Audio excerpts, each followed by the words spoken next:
To our evening live stream. We are chatting about all things virtual reality in this session. It's going to be quite an informal one. So do join in if you've got any thoughts or opinions. I'm just going to share the live stream into another group on Facebook. And when you are live and watching me, please do let me know in the chat, and it would be awesome to see who else is here as well. This will be available as a replay for anybody who would like to join, and we will get started in just a minute.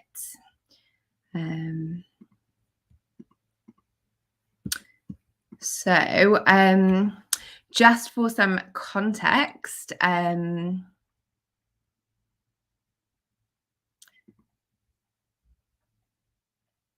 okay, here we go.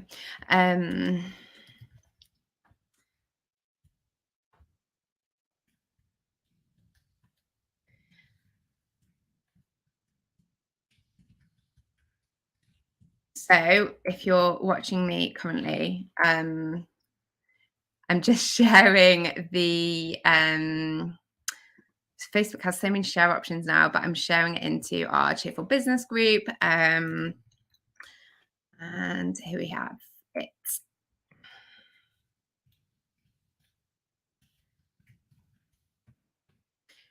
There we go. So just because there's a few people who've been in the Cheerful Business Club who have been talking to us about this recently as well. Hi, Bailey. So good to see you. So just for some professional context, we're getting started properly now. So apologies for the rough start there. I am Menekse and I run Cheerfully Given. But my professional background is in search engine optimization, which is a very niche and technical form of marketing. That looks at how businesses get visibility, specifically anyone, but I tend to work with businesses, get visibility in Google's search engine. So if somebody Googles something, then how do you make sure that your business shows up? So it's basically looking at how websites work and how people use websites and how Google looks at websites and how Google decides which websites to show. So my background from a marketing point of view is probably one of the nerdiest kinds of marketing, and it means that I am just naturally curious about how the internet develops as well. So keep an eye on things like cryptocurrency and all of those types of sort of tech startups and tech developments that have been happening over the years as well. So from a professional perspective, the reason that I'm talking about this with you today is because there is obviously crossover with things like social media, some of the things that we've been seeing in the news over the last year. I have professional context in marketing, specifically with a more tech focus. And then obviously, as part of the Creative Christianity Summit this year, we've been looking at the senses and how we have been created as physical humans who can engage with the world and creation with sight and hearing and smell and taste and touch. So Paul has been doing some incredible sessions just to help us understand what it means to be created in this way. And then the virtual reality conversation is something that I've been mulling over the last 18 months or so, more specifically. And I just thought it would be fun to have a chat about how we engage with the metaverse as Christians. And I'm aware it is a bit meta that we are having this conversation on Facebook, some of us, and on YouTube as well, and just like digitally in general. But that's the nature of the internet as well. So we're going to talk through some different points. I am by no means a expert in any of this, but I do know enough to be having this conversation. And I think that as Christians, it's really important for us to understand what some of the upcoming technology developments look like, and what our response maybe is going to be to them as things change and as we make decisions about where our data is stored and who has access to us and who influences us as well. because there's a lot of stuff that is very subtle that we might not necessarily realize is having an impact on our actions and behaviors and so on. So I will create a set of notes as well. So if you're at the summit, in the resources section, there will be some notes around this, just covering the points that I discuss and so on as well, so you can reflect on them further. And I'm always happy to have a follow-up conversation, because I do love me a nerdy chat. So virtual reality in the metaverse. First things first, like, what is it? So if we're thinking about virtual reality in the metaverse, it's a very intangible concept for many people. So what specifically is it that we mean when we say the metaverse? So the reason that it's in our vernacular for many people is because of Mark Zuckerberg doing the announcement about Facebook becoming Meta and talking about the metaverse, and the video that he used to announced that got quite a lot of memes made out of it and things like that. Really, Mark Zuckerberg talking about it was just something that had been going on behind the scenes for a while. The metaverse is this idea of like a virtual version of our lives, a virtual reality where we exist and we have houses and communities and things like that. And an example of something like The Sims is an example of a reality that has been created, that people have an avatar and they create it and they go and exist in that kind of online space as a game. But the idea with the metaverse is that it's this virtual version of real life. So it takes the sort of game version, gamified elements out of it, and becomes this part of who we are. Fundamentally, it's we exist in this online space in the way that we exist in this physical space. That's the goal with it. So games, there was a game back in the, I don't know if it still exists or not, but there was a game back in the like noughties, I want to say, called Second Life, which again had this idea that you were an avatar in this virtual space and you existed in this virtual reality and made friends and all of that kind of thing and talked to people. So the idea of a virtual reality where we have this virtual extension of ourselves has been around for quite a lot of years, but technology is now starting to catch up a little bit to make it more holistic, to make it more ingrained. And things like Alexa and Siri and all of those Google smart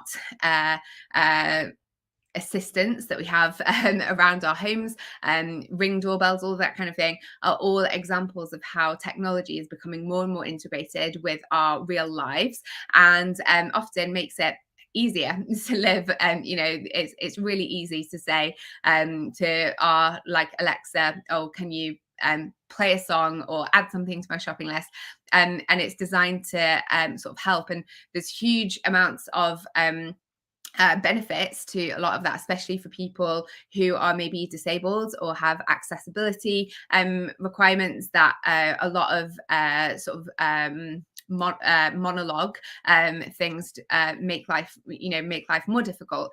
So all of these types of things are like a hint or a taste of the idea of this like metaverse and this virtual reality. And one of the things that is getting bandied around a lot as terminology at the moment is the idea of Web 3.0. So we're currently in Web 2.0. The idea of Web 3.0 is this like next iteration of the internet, where we see things like Discord is part of Web 3.0 and cryptocurrency is part of Web 3.0. And it's this like future of the internet and what the next iteration of the internet is going to look like. So as an explanation, those are all some of the examples of how humans have been trying to create this idea of virtual reality for a number of years, but we are just getting to the point where technological advancement means that it's a much more accessible thing for the masses. And the idea of it is that it's trying to create the physical world but without the limitations of physicality. So we want to have the physical world without limits. And the idea is that our physical bodies and physical creation are the things that are limiting us. Therefore, we need to ascend into this virtual reality in order to be able to get the opportunities and the life that we all truly deserve. So that's the fundamental, one of the fundamental promises and sort of aspirations that it's feeding into. And I was actually at an event last week with Liz Mosley. Liz, if you're watching this, shout out to you, with Adobe, who create really incredible tools for creativity. So they create, they're the creators of like Photoshop and InDesign, Illustrator, a lot of the apps that people in the creative industries use. And they had an event called The Future of Creativity, where they were rolling out some examples of the ways in which the Adobe tools are stepping up to meet virtual reality and AI and making those types of improvements. And it was really fascinating and well timed because of thinking about this talk for today as well. So as I talk through the next sort of half an hour or so, I'm going to use some examples from that I think are helpful to provide a little bit of context for some of the thoughts and processes that we all maybe need to spend some time considering after this. So this immediately might give away my thoughts on all things virtual reality, but the sort of idea of what is it, there's a summary there for you just to help you get your teeth into it. The next point that I wanted to chat through is, why is it dangerous? Why is it dangerous? Why do we need to treat it with a degree of suspicion? And showing my hands there with that question. If you don't think it's dangerous, please feel free, as I said, to pop your thoughts in the comments. But with the idea of virtual reality, as I just said in the introduction section there, it's not it's about fundamentally seeing this world as the problem, right? So virtual reality is trying to create this world, but without the limits. So we want the physicality and the experience of being human, but without the limitations of this passing age. And so in one respect, it's good. It recognizes that this passing age is broken and flawed and dangerous. And that's great. We recognize that and we see that. But instead of trusting the living God, and instead of trusting in Jesus to come and to renew this creation, to make it whole, it instead is trying to build an escape for us using artificial intelligence. And it's this idea that only the work of our hands can save us now. So we exist in this broken passing age that we ourselves have broken, and the only way to escape it is to build something using artificial intelligence that's going to help us escape and live forever. And so it really demonstrates the extent to which humans will go to do anything other than trust in Jesus. And this is an age-old thing that we see from all the way back in the very start of the Bible, where the people of Babel were building the Tower of Babel. So let me just grab this passage up.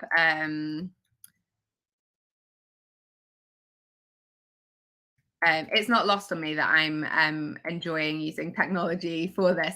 But if we have a little look at Genesis 11, it says, Genesis in general, because Adam and Eve, as we were thinking about during the talks with Paul, they wanted to become gods in their own eyes. They were told that there was just this one tree in the Garden of Eden that had no life in it.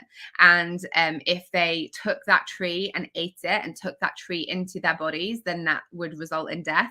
And they did so anyway. And so they wanted to become like gods, knowing good and evil. And in Genesis 11, the Tower of Babel, it says, now the whole world had one language and a common speech.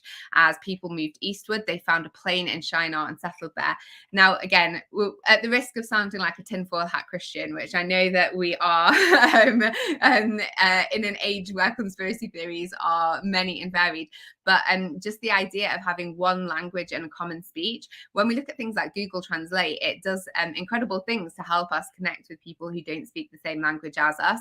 And the internet allows people to connect with common speech and one language.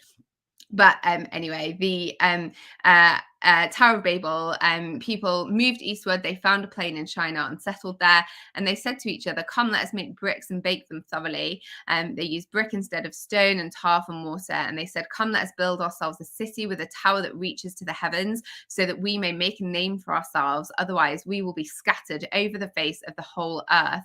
But the Lord came down to see the city and the tower the people were building. And the Lord said, "If as one people speaking the same language they have begun to do this, then nothing they plan to do will be impossible for them. Come, let us go down and confuse their language, so they will not understand each other." So the Lord scattered them from there over all the earth, and they stopped building the city. That is why it was called Babel, because there the Lord confused the language of the whole world. From there the Lord scattered them over the face of the whole earth. So that's just a passage that I personally think is worth reading and studying as we think about some of these issues around virtual reality as well. But this passage and the idea of Adam and Eve wanting to become like gods, knowing good and evil, both are examples of what's going on when we create a virtual universe, when we are trying to build something that makes us limitless, and we are trying to escape things like death and responsibility and difficulty, and live forever as avatars. So we see virtual reality and we see people who are trying to become beyond themselves. They have got a really deep case of FOMO, fear of missing out, and it's like, okay, we can't meet everyone and do everything and see everything, so let's become limitless and create this virtual reality where life is easy and we have no death doesn't interrupt us and we can live forever. And the carrot on a stick is this idea of chasing eternal life and doing everything you can, anything you can, apart from knowing Jesus. And the irony of the fact that virtual reality has a lot of crossover with the Tower of Babel, and people who trust in Jesus and know him are often accused of being the ones who are stuck in the olden times and need to like get with the program. But really the people who are constantly trying to make a name for themselves, constantly trying to live forever without knowing Jesus, they're the ones who are backwards and living in living in the past. So virtual reality is about power, control, influence, greed. It's about consuming content, knowing as many people, making as many connections as possible, and having this sort of endless possibility that comes with power, control, influence, having circles of people who follow you and know you, and it feeds into the deepest, darkest desires of human ego. So when we think about it from a fundamentally, ideological point of view, when we look at what the life of Jesus gives us and what virtual reality is trying to promise us and trying to give to us, we can see a real disconnect there. And that's from a faith point of view of like following and loving Jesus. And these things also flow out of it, but they're more to do with the idea of like the ethical application, which or the like moral application. But those are the sort of like secular banners that these next three points would come under. So the first thing is that there's a lot of there is a lot of capacity for lies and fake reality in the virtual space, because reality is what you make it. So one of the things that was really interesting at the Adobe event on Monday was that there are filters that you can put onto your content now. So if you take a picture of something like a landscape, but it was a stormy day and sky was cloudy, you can just click on the sky filter and replace it with a blue sky with clouds or with a sunset at the click of a button. Literally, you can just change what the weather looked like that day to make your picture better. You can also change the season of a whole landscape. So I will record a video for this separately. I'm not on a device that has the feature at the minute, but you can literally take a landscape and then just change the season. So let's say you're in looking at a meadow in the spring. That's your actual photograph. That's the reality of what that day looked like for you. But with the technology advancements, you can just turn on the winter filter and suddenly that meadow becomes snowy, and the trees become dead and bare, and the photograph is totally edited to look like it's in the depths of winter in a way that is very realistic. The previously maybe things like that would have looked like they weren't real, but the ease with which we can just change things if we don't like how they really were means that we can never really trust what we're seeing. We can never really trust that what we're seeing is truth. What is the external measure of truth when you're in an environment where people can just make the weather or the season look completely different? So that's one particular example using some of the features that are coming out in creative software. There is also there are really deep problems with artificial intelligence because it's built by humans. So if we take like a phone, for instance, and we think about the ways in which we use our phones and the motions that we use to unlock our phones and to scroll through apps and to engage with a smartphone, the ways in which we do that, and this is well documented in the secular space. Again, this is where I've read and sort of heard from a lot of voices. I believe there was also a Netflix documentary that covers some of this, but I haven't seen it myself, but I'll find the details for anyone who wants it. But there are huge issues with the fact that all of the things that we do to unlock our phone are changing human habits and actions and behaviors in a way that is fundamental. We are our actions are being changed because of the decisions made in a boardroom by 12 white guys in Silicon Valley. So there are huge issues with the proportion of people who are making the decisions about technology, and then the application of it across people from every nation, from every tongue, from every background, and the ways in which our behaviors are being influenced by these people in a tech startup in Silicon Valley. So there is a fundamental issue with artificial intelligence, not only in the idea of who is influencing and how many people they're influencing, but also a lot of artificial intelligence has been shown to be to have like deeply rooted racism and a lot of issues with things like misogyny as well, and all of the biases and all of the problematic thoughts and opinions of the people who are creating the artificial intelligence are built into the artificial intelligence in a way that then becomes amplified because the artificial intelligence is designed to constantly evolve and learn. So when things are built like bots, and we see a lot of that on like social media with platforms like Twitter, for instance, the things that are coming out of those bots and coming out of the artificial intelligence, it's like the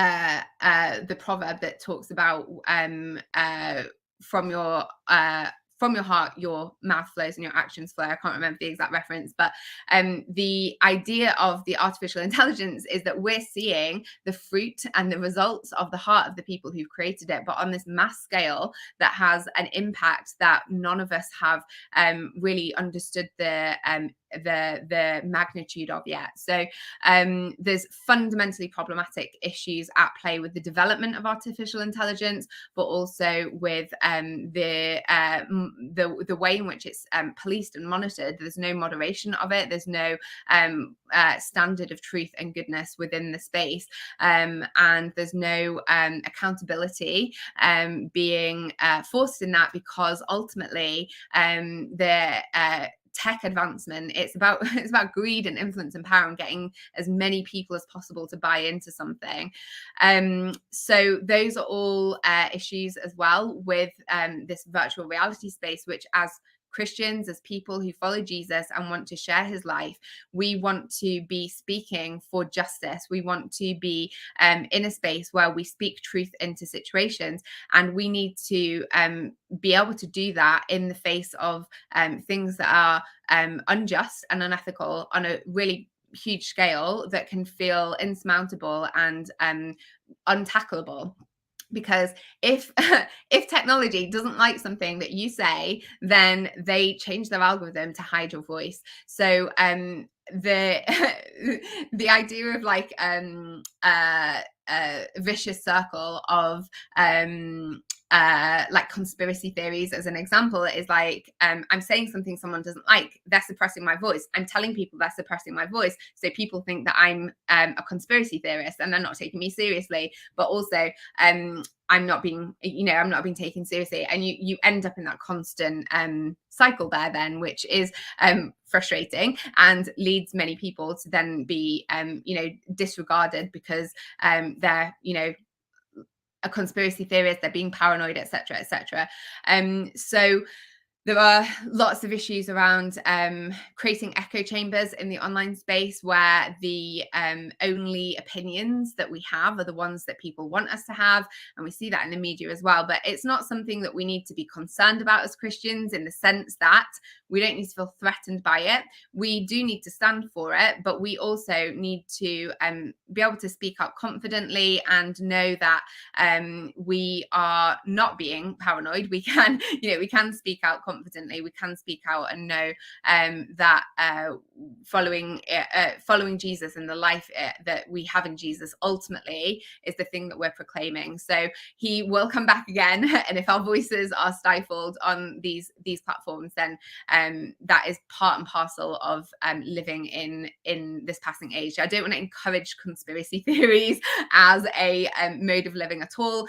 We want to take each day with Jesus as an adventure with him, but understand that the invisible forces of darkness are also sometimes in the devices that we choose to bring into our homes. So things like Alexa, which I work in marketing as a professional and would never have in my home personally. So anyway, the third thing that I wanted to mention in terms of like the ethical side of things, the sort of practical implications, as it were. I don't like the word ethics, but the practical implications of it is actually the environmental impact of virtual reality. So it is not something that is talked about, but the environmental impact of the online space and just like the internet in general is absolutely phenomenally huge. It's massive. The amount of CO2 that is caused by servers and just the environmental impact of developing technology is humongous. And so if we are being stewards of creation, then we want to be mindful that just because something is virtual does not make it better for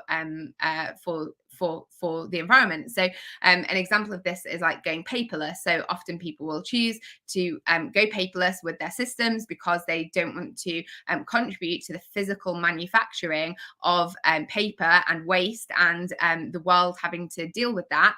And that's all well and good, but taking it virtually isn't necessarily solving that environmental issue. So you need to be very aware of the impact of virtual reality on the physical creation, because the virtual reality takes a huge amount of server space, a huge amount of energy to sustain. And that is something that is not widely talked about because people are trying to make physical creation the enemy so that we buy into this virtual space.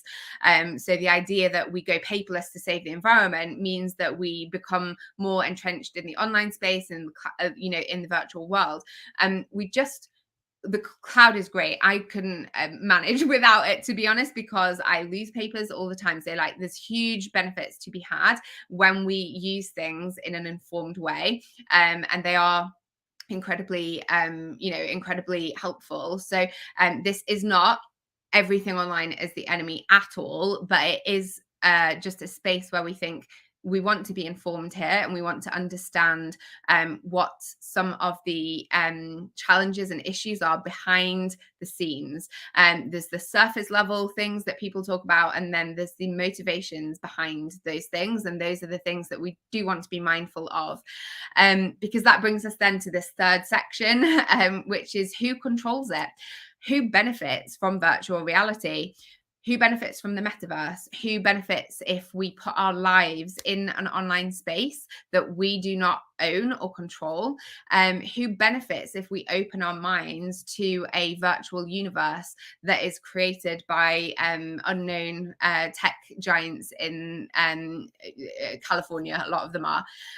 What is the benefit for it? So this is the same question that comes with things like Alexa, is that that kind of technology is incredibly advanced and expensive to create. So what is the benefit to having an Alexa? Well, if you have ever noticed that you've talked about something and you have a device like an Alexa, or you have like Siri, or your microphone's turned on for that kind of thing, what you'll often find is that you're then targeted for advertising for things that are similar to the things that you've been talking about. A very tangible example was talking about a type of laptop, and then on Facebook we got adverts for that laptop within 24 hours. I've had client meetings where I've talked to them about something in a Zoom session, and then they've received adverts for it within 24 hours on their Facebook feed. So there's a huge amount of sketchy business that goes on with our data online, because it's such a new space that it has no like legal framework that is moderating it. And that's why Facebook has now threatened to remove its services from the EU and Instagram, because the EU is trying to put some data and privacy laws in place that Facebook does not like, because ultimately it will end up meaning that they can't be as invasive towards people's data and lives as they have been. So when we see things like these tech advancements and we're signing up for stuff or like opting into things, we have to ask ourselves, like, if something is being given, there's no such thing as a free lunch, right? So who is controlling it? What is it for? Who's benefiting from this? But also we need to understand that, because who is influencing our minds and to what end? One of the reasons that we have created the community for Cheerfully Given, which is our new like forum space that we have built, because the reason is that Facebook has stopped people being able to promote religious content on its platforms. Now that is all tied up with a lot of American political stuff, I believe, but there's things like that where who benefits if religious content, not just from Christians, but other religious groups as well, is removed from Facebook's news feeds and suppressed? Who benefits from that? So we want to always be asking ourselves these kinds of questions as well, and just being wise about the motivations that are behind a lot of the tools and things that we use. And then the final section that I just wanted to sort of talk through a little bit is, how do we engage with it? So as Christians, how do we engage with the virtual space? How do we engage with virtual reality in the metaverse? Now, loads and loads of people get excited about social media. And, I was at an event where they said, like, every single church leader has to be on social media every single day. Why? Jesus came in flesh, not pixels. So why, as a church leader, are we encouraging why are we encouraging church leaders to spend time every single day on the internet and in the online space? And yes, there might be some positives to be had there, but ultimately we want to be really cautious about how much we jump in with 2 feet to these spaces, because the implications of doing so can be far-reaching and incredibly damaging in some instances. So there's already people who are building out like metaverse churches and things like that, and there's incredible opportunity for people who can't leave their homes because they're disabled disabled and church is not accessible to them. There's incredible opportunity for people who live in nations that are maybe anti-Christian and who are being persecuted for their beliefs. But what you will find is that actually a lot of those nations have limited or have removed things like metaverse servers and access from their citizens, because they understand that that space is unpoliced and can be dangerous for their own regimes. So when it comes to building out things in the metaverse and encouraging engagement with the online space, we want to tread carefully, because we as local church members want to be connecting with people in real physical life with all of our senses, in order to live as Christ's body here in the world.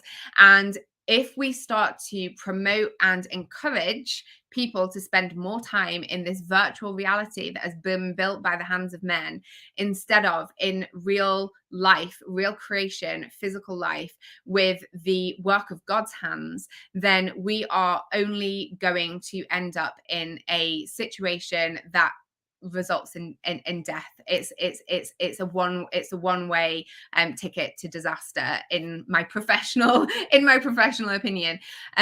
This idea of trying to build out these eternal versions of ourselves as avatars is just desperately clinging on to recognition and status and influence, and trying to access as much of creation and human life as we can in one go. And it's being greedy for this promise of life and recognition. It is being a glutton for status and freedom and influence.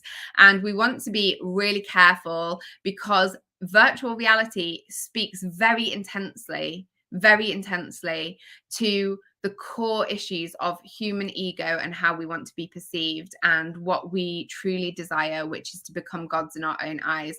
Virtual reality allows us to create echo chambers where we project who we want to be and who we want to be perceived as being. And it means that we can just delete anyone who is toxic or challenges us. And we don't need to ever face the consequences of our own problematic and sinful behavior. So as we think about virtual reality and we think about who we're connecting with in the space, we want to really think about who we're letting into our homes, our minds, our lives, what it's for, what we're getting out of it, and who's benefiting from it. Because the lust for eternal life is insatiable, and the willingness of humanity to go to any lengths and any depths other than trust in Jesus for eternal life is inexhaustible. So those are some thoughts on virtual reality as Christians, and some of the things that maybe are a concern as we look at the technological space and how technology is developing. It isn't designed to fearmonger at all, but it can be exciting when we see new things happening and we think, oh, that looks really fun. And I love The Sims, right? It was one of my favorite games growing up. And the idea of having a little version of yourself in The Sims, can feel really fun. But it's like social media. It's fun, but what are the consequences? And actually, we're seeing a lot of consequences of children who've been on social media and had their pictures put online before they were old enough to understand the impact of that. So there's a lot of things where we don't know what the impact of technology is going to be in terms of the consequences of our engagement with it until it's too late for a generation of people. And as Christians, we want to be forward thinking, but we want to be forward thinking in a way that is like wise and discerning, and that understands that this is something that is the construct of human hands, and it is a contemporary version of the Tower of Babel ultimately, because it's people who want to make a name for themselves. So those are just some initial thoughts, and it was not balanced at all because I have quite strong opinions against it because of my professional experience. So I am more than happy to engage with opinions that are different than mine if you totally disagree with with me, I would honestly love to have that conversation. But as I said, because I work in the tech space and I've worked in marketing for a lot of years and sort of seen the developments in this space over the course of the last, like, say, 17 years, it is something that I do have strong opinions on. So I'm just going to have a little look at the comments now. If anyone's got any questions or anything, we do have some time for those. Hannah, great to have you with us, Hannah. I've been wanting to know your thoughts on this because I've been looking at this for myself, and I think I've probably drawn similar conclusions as yours. I'd love to hear your thoughts, Hannah. Maybe you could have a little Zoom chat sometime about it if you would like. Lauren, the color coordination of books on your shelves. Yes, it's the only color coordinated bookshelf in our house because Andrew is fundamentally opposed to it. But these are my, like, random business books and things. So I have decided that the color coordination here is just for my benefit, and Andrew can just watch it if he watches any of the live streams, and hopefully it won't make him too twitchy. Creative Deftly Living, the anime series Sword Art Online, although dark in places, explores the complexities and dangers of virtual reality, how people interact between the two spaces, and your real self getting stronger. That's a superb recommendation to check out for anyone who's wanting to think about this a little bit more. I will definitely be checking that out, so thank you so much. Laura, we need to be going the opposite way to the wisdom of the world. Yes, exactly. We want to be following the wisdom of Jesus and having the discernment of his spirit as we approach these topics as well. So it is something that we need to I think like a very strong, like, I have a lot of strong personal opinions about this because of my professional experience.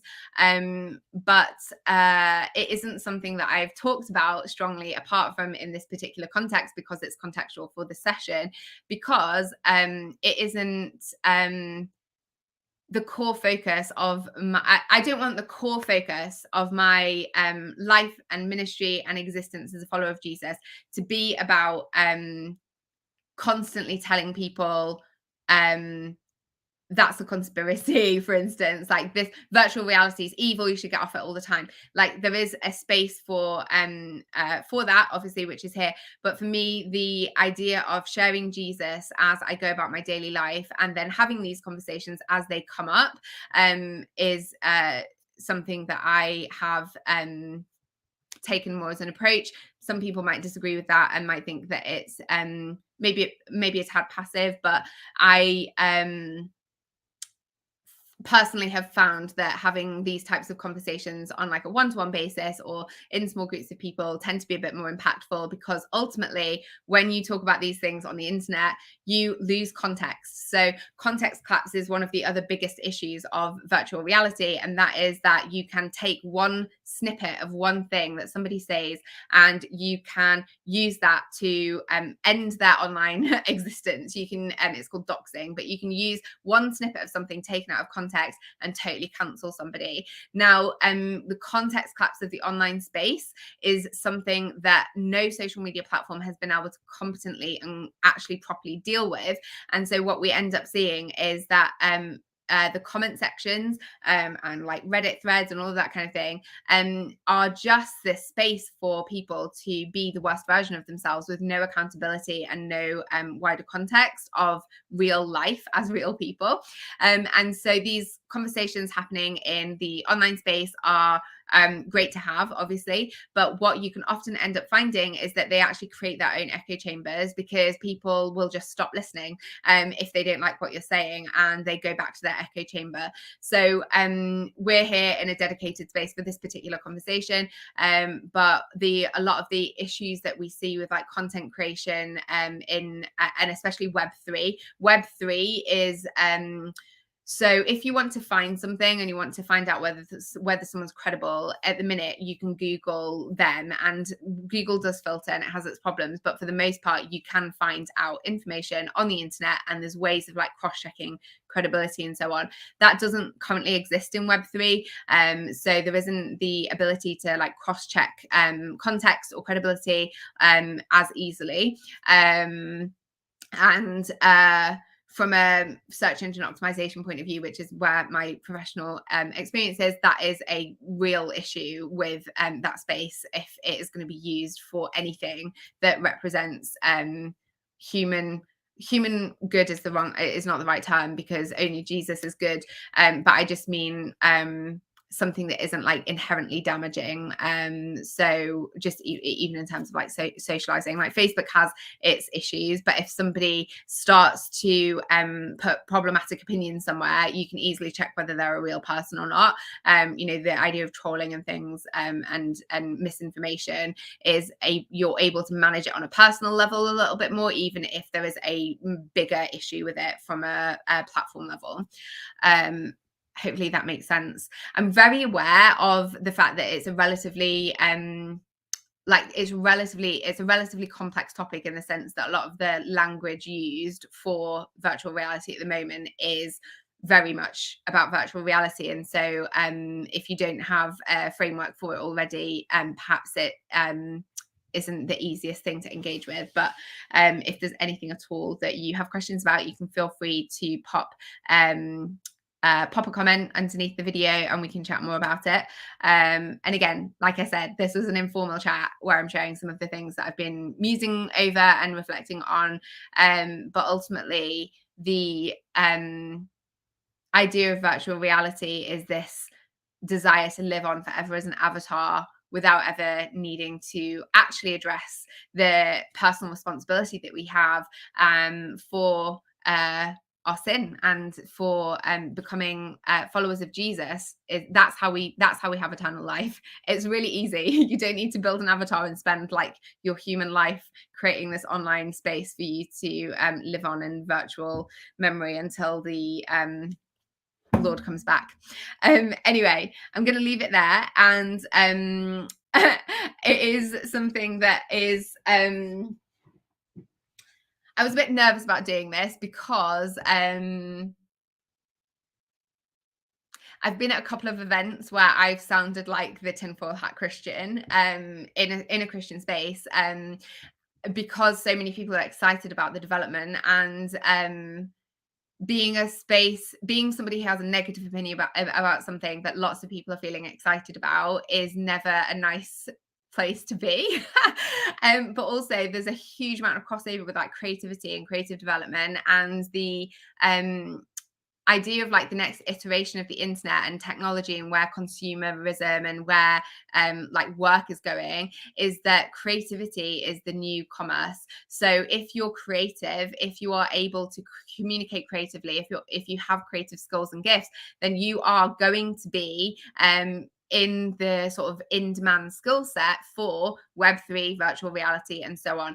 And so the really fascinating thing about Adobe is that one of their latest suites of apps that they're using from a creative point of view allow you to sculpt in 3D. So you can take virtual clay and sculpt something, and then use their tools to like create a virtual sculpture and create a 3D item in their space that can then be used in virtual reality, right?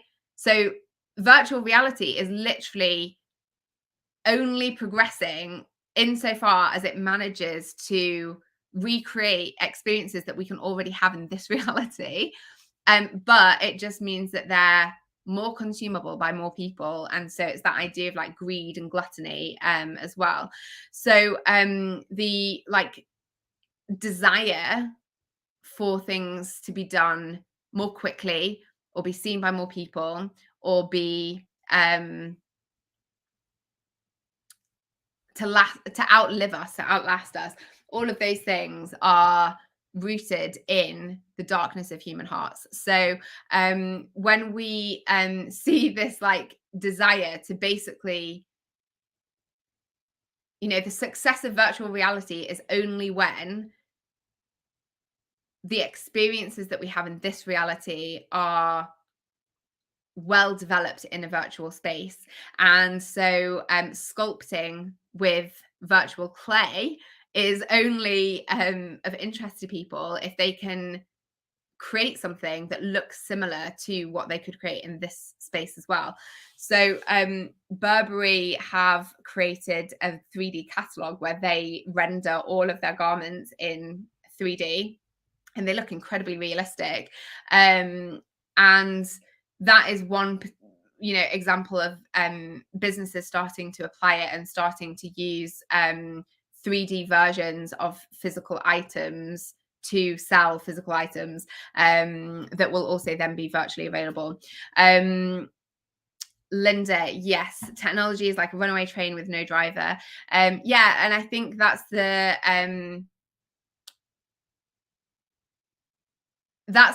interesting thing from a Christian perspective, is that when we look at secular society around us, and I'm speaking about the UK because I'm based in the UK, but when we look at the secular space around us, we can see that we're governed by hundreds of years of laws and of so we're socialized in different ways, and there's expectations, and a lot of them are really deeply problematic because and they're just assumed to be fine because it's historical. And we see that in issues of racism, and issues of in the UK, class is a huge divider of people, and so on. I don't want to get too much into I want to use those as examples, but this is not something that I am trying to like make my opinions known on matters at all. But I'm just using the sort of physical world as an example of how, even though often like the laws and the way that our countries are socialized and the culture that we have and so on, deeply problematic, and deeply often like go completely against the way of Jesus, but they are a concrete thing that we can address. And I think the issue with the virtual space is that there isn't anything concrete that we can address, and there also is not an external enforcer of anything concrete. So it feels like everything's moving, and you can't really address some of the fundamental issues in a way that is impactful, because there's no governing body really that is and none of the individual players necessarily care about anything other than the advancement of their own technology. So that was really badly expressed and articulated, but hopefully it makes sense as a like when we perceive injustice, when we see injustice, when we experience injustice, or are in spaces where injustice is happening, we can say there is a tangible example of something that is unjust. Here's what I know to be true as a follower of Jesus, and why I find this offensive, and why I think that we need to stand against this. But also, here is an external social structure that we can refer to say, look, here's proof that somebody else also thinks that this is a problem.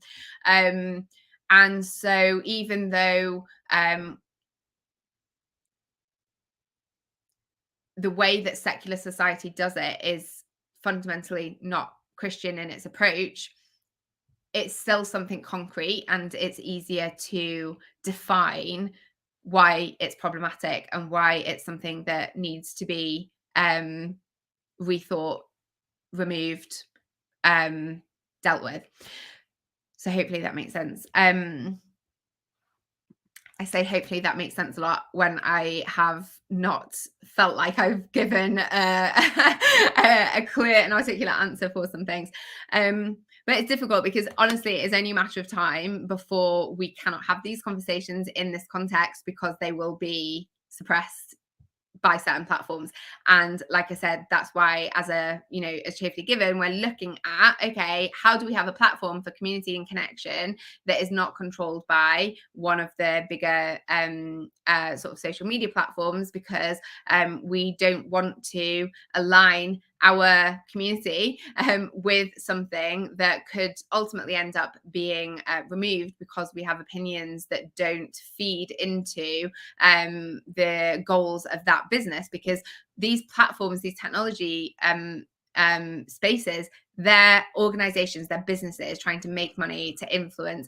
And even if they look like they're not doing that on the surface, they often are. Somebody is always benefiting from it. So they become a unconscious part of our day-to-day life, but somebody somewhere is benefiting.